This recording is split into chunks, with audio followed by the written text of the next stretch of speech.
Thank you very much. Sarah? All right, and joining us now, retired Major Lyons, Mike Lyons, and we're going to have Barak Ravid as well, political and foreign policy reporter for Axios. I'm going to start with you, Major. When you look at this, I want to go to the Beirut damage because we've heard, Nasrallah has been taken out. They are going to now name a new leader. But there are all these other top leaders of Hezbollah who have been taken out with the pagers and with strikes.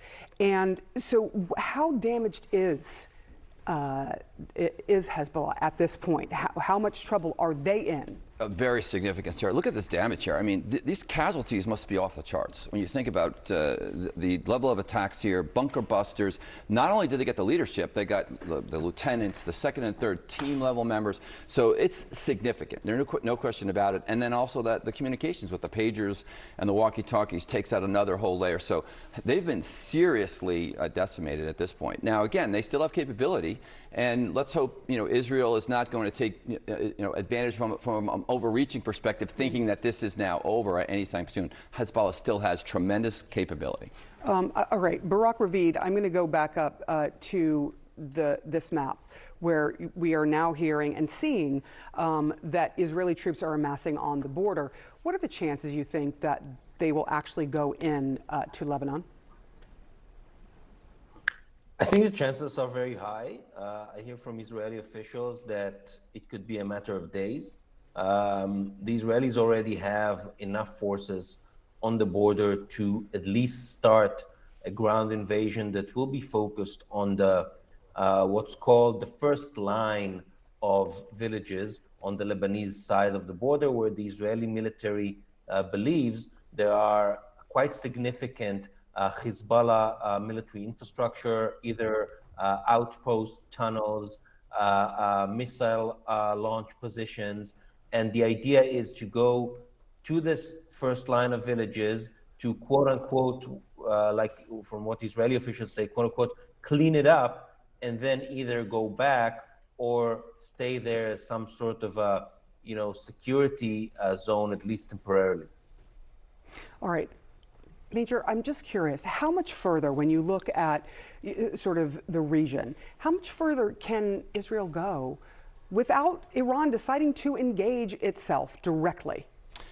Well, Iran doesn't really have any allies now that can help them at this point, I don't think, from a military perspective, which is what Israel's designed to do, just take out Hamas, take out Hezbollah.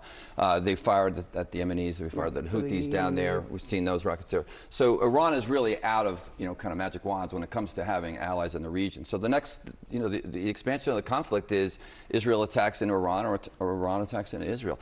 I think that if Iran gives Israel a reason to do that, the first target is all the nuclear capability that the Iranians have. That's what this, I think, is really about. The Israelis are looking over the horizon saying, we have to take out that nuclear capability that the Iranians have. The Iranians have, for the last 30 years, assembled these proxy forces around Israel to be kind of a ring of fire, to keep kind of Israel on their toes and keep them always on the defensive. But right now, Israel said this is a time for war, and regional war means Israel going after, I think, those nuclear facilities. So you've got the Houthis, you've got Hezbollah, you've got Hamas, and then you've got way over here, Iran. And you're seeing the strikes in strategic places. And there's an expectation, you just heard from Barak Ravid, that maybe there is going to be a ground war. If there is a ground war, what about a regional conflagration? It already seems like we're headed that way. Well, I think a ground war is a smaller incursion. I don't think it goes into Beirut. I don't think it goes... I don't think it's going to go that far. No, I think Israel, again, is going to play this smartly, get into what I'll call tube artillery range, 20 to 25 kilometers north of that border there, to try to move back the civilians to the northern region. If you look at that map, the missile range, you look at the ranges of these rockets here. I mean, any of these rockets, any of these missiles down here are strategic. These are... Iron Dome is taking out these kind of rockets here, but it's these here, the Katyushas and the Falak. These are the ones that really threaten those areas in the north here. So that I think is what Israel's focus is going to be. Now, Hezbollah still has this capability to overwhelm Iron Dome. Israel can still take casualties, significant casualties here. Let's hope they're not overreaching. You also have David Sling that also tries to get out, because they've already taken one of the long-range rockets from Lebanon. To you, Barak, when it comes to the capabilities of Israel, what is going to make it so that they're overstretched? Are you concerned that they have the troop numbers to be able to do, for example, a ground invasion as well? Well, most of the forces that were in Gaza over the last 11 months have moved to the north. Right now, Israel has in Gaza something like 2 brigades, very low numbers of troops. All of them, all the others mostly moved to the northern arena, either the border with Lebanon or also the border with Syria. But the problem is not whether there's threat. The problem is that once you go in, you can never really say, okay, we're stopping here.